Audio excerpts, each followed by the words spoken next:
muito interessantes para resolver esse problema aqui. Tá certo? Isso que é o bacana. Eu acho que é um fator de agregamento que a informação tecnológica tem. Bom, onde é que eu posso encontrar essa informação tecnológica? Obviamente, existem centenas de fontes, né? Claro que quanto mais rápida a fonte, melhor para nós.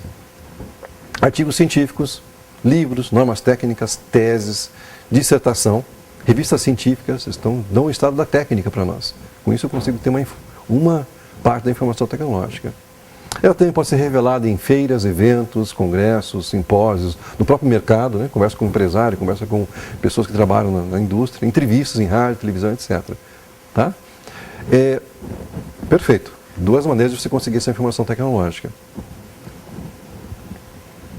Ou divulgada em bancos de patentes ou propriedade intelectual. A vantagem de encontrar essa informação aqui é que ela é online, você sempre vai ter acesso a essa informação, nesses vários bancos que nós temos aqui. Esses bancos aqui, diga-se de passagem, são gratuitos, então você tem informação gratuitamente, isso é muito importante, né?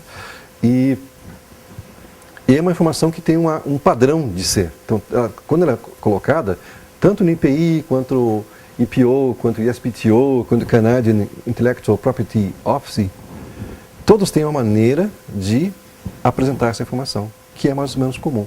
Então você não vai, mas aqui de uma maneira, aqui de outra, talvez a busca seja um pouquinho distinta. Normalmente é distinta de um para outro, mas não foge muito aquilo que vocês vão ver. O diferencial é muito pequeno, é só em termos de facilidade às vezes, né?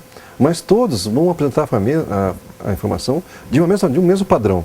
Isso faz com que você tenha facilidade em entender o que está acontecendo, né? Em chegar ao ponto crucial. Às vezes eu não tenho que ler todo o texto para saber exatamente o ponto onde está. Porque eu já sei que nesse relatório que vai existir, nessa informação que vai existir no banco de patentes, ela vai estar muito bem distribuída, muito bem localizada, né, as suas partes. Bom, uma fonte de informação, a gente falou várias das fontes de informação, é o portal do NPI. Né? Eu chamo já a atenção para esse portal do NPI, porque tem informação tecnológica aqui. Então, você vai abrir a página do NPI, tá? O site deles lá, e nesse site tem o Instituto, tem a ouvidoria, a ética, e bororó, e tem a parte de patentes, marcas, contrato de tecnologia, desenho industrial, indicação geográfica, programas de computador, topografia e informação tecnológica. Então aqui você vê ferramentas de informação tecnológica. Inclusive nós vamos ver uma parte de ferramentas de informação tecnológica aqui. Tá? Então é um site muito interessante, de qualidade internacional, reconhecido mundialmente pela qualidade do trabalho que oferece, e eu acho que é uma coisa que nós temos que valorizar bastante aqui no Brasil. Bom, segunda parte, né, da N parte que nós temos, é a proteção do conhecimento e a legislação. Então a gente vai ver aqui como é que a gente vai proteger esse conhecimento. Tá certo? As maneiras de proteger esse conhecimento. Tá bom? E vejam que é bem interessante essa parte de proteção. Onde é que nós vamos, com esses mecanismos que a gente vai proteger? E por que fazer isso? Tá bom? Eu parto de uma coisa que me chama muita atenção, né? Todos conhecem a figura do Leonardo da Vinci, né? E os desenhos que ele fez, né? Eu particularmente tive a oportunidade de ver pessoalmente esses desenhos aqui, são realmente obras de arte, são os desenhos em si. E como vocês lembram de Leonardo da Vinci, ele tinha uma característica bastante interessante, né? O intelecto dele era primordial, assim, era fantástico, mas ele fez uma coisa muito interessante ao fazer esses desenhos aqui. Para evitar que as pessoas se apropriassem dessa informação, ele escrevia ao contrário. Podem ver o traço aqui, está tudo ao contrário, tá? Tanto que você tem que colocar um espelho desse lado aqui para revelar o que está escrito. Então isso é muito básico, né? Está aqui um texto aqui embaixo, dá para ver melhor aqui, ó, a letra A está ao contrário, né? Aqui acredito que seja a letra B, ó, pode ver que o B, não sei se é elegível, mas o B está ao contrário, e assim por diante, né? E você tinha que colocar um espelho aqui do lado para entender o que está acontecendo. Então foi uma maneira de ele proteger o conhecimento dele. Maneira extremamente simples, obviamente. Para a época poderia ser uma revolução, né? Então as várias máquinas que ele fez, né? Poderia ser uma revolução para a época. As pessoas davam isso aqui, rapidamente não conseguiam observar a informação presente, né? Tinham dificuldade. Então foi uma maneira dele proteger, para evitar que as pessoas copiassem, né? E ele fez muitas máquinas, algumas máquinas de guerra, então para evitar que os inimigos também descobrissem, eles faziam dessa maneira para dificultar, para ter uma dificuldade maior. Obviamente, hoje em dia isso não teria nem cabimento, mas para a época ele foi muito apropriado, acredito, né?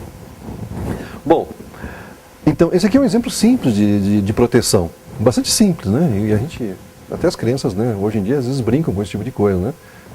Agora, como é que a gente pode proteger isso de outra maneira? Eu chamo atenção para a informação, o poder da informação, né? O quanto ela é importante. Então eu pego essa importância ali desse ensaio do Peter Drucker, que é o seguinte: as atividades que ocupam um lugar central das organizações não são mais aquelas que visam produzir ou distribuir objetos, mas aquelas que produzem e distribuem informação e conhecimento. Então isso aqui é muito interessante e muito importante de se falar.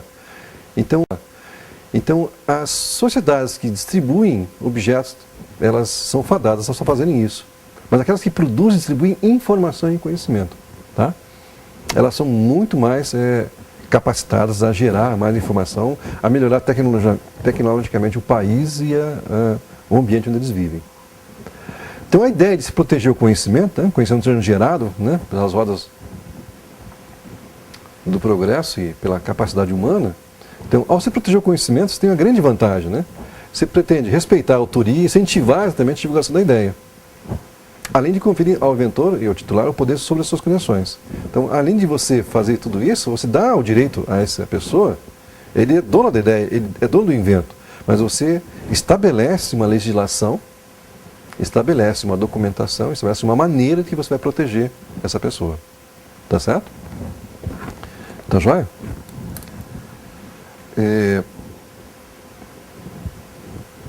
Bom, já segundo o economista norte-americano Jeffrey Sachs, vejam só que interessante, ele coloca da seguinte maneira: ele foi um conselheiro econômico em diversos governos da América Latina, leste europeu, União Soviética e assim por diante. Ele coloca da seguinte maneira: ele acredita que os países que estão divididos então em 3 categorias. Então os países estão em 3 blocos, né?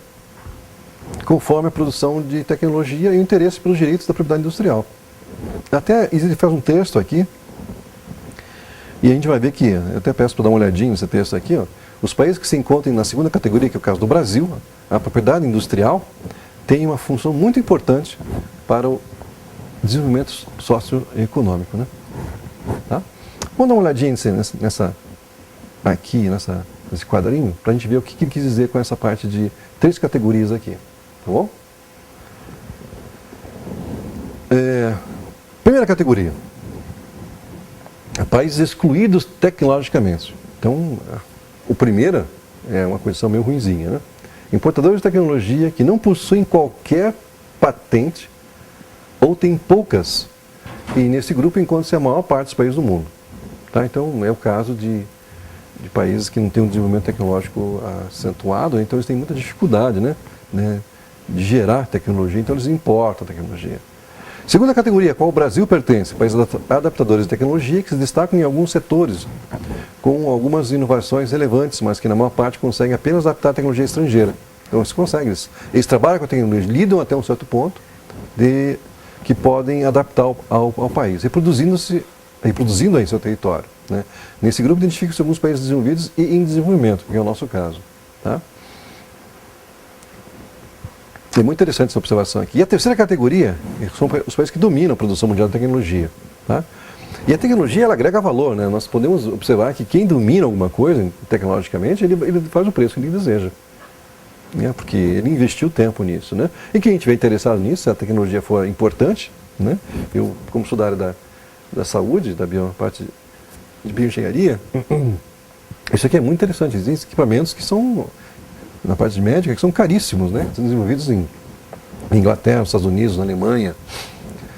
E, obviamente, eles fazem o preço que eles desejam. Desculpa. Isso é muito interessante, né? Então, você desenvolver a tecnologia, ter posse da tecnologia. Haja visto o exemplo da Petrobras, que ela é líder no mercado. Então, ela domina, né? É o caso de ter um país que domina alguma coisa, e isso é muito interessante. Né? Você consegue fazer o preço, você consegue brigar numa mesa de negociação, né? Para obter melhores vantagens, para obter melhor rendimento nas negociações e assim por diante. Tá? Bom, então essas 4 observações. Então a importância da informação, a importância do conhecimento e de protegê-lo. Proteção do conhecimento. Quem faz isso aqui no Brasil O nosso representante oficial, né, é o INPI. Ele já tem 40 anos o INPI de trabalhos, de excelentes trabalhos que ele procura fazer na emissão de patentes e registros. Então, uma maneira de nos protegermos, nós recorremos ao INPI. Tá? É uma autarquia pública federal vinculada ao Ministério do Desenvolvimento, Indústria e Comércio Exterior. Bom, ele é responsável por zelar pelas normas que regulam a propriedade industrial, pronunciar-se quanto à assinatura, ratificação e denúncia de convenções, tratados, convênios e acordos sobre propriedade industrial. Né? Aí cabe já um detalhezinho aqui, ó, propriedade industrial, a gente vai ver mais tarde que tem uma pequena diferenciação entre propriedade intelectual e industrial. Tá? E a primeira meta é criar um sistema de propriedade intelectual, então é mais abrangente a propriedade intelectual, que estimule a inovação, promova a competitividade e favoreça o desenvolvimento tecnológico, econômico e social. Tá? Então essa é a meta principal, né, do INPI. Bom, proteção do conhecimento, importância e vantagens. Nós já comentamos várias vezes a importância, né, do conhecimento, agora vamos associar as vantagens. Tá? Então a importância do conhecimento para a empresa e para os indivíduos se valida quando assegura que as criações, as invenções atuais e futuras, né, têm um retorno financeiro no momento da comercialização.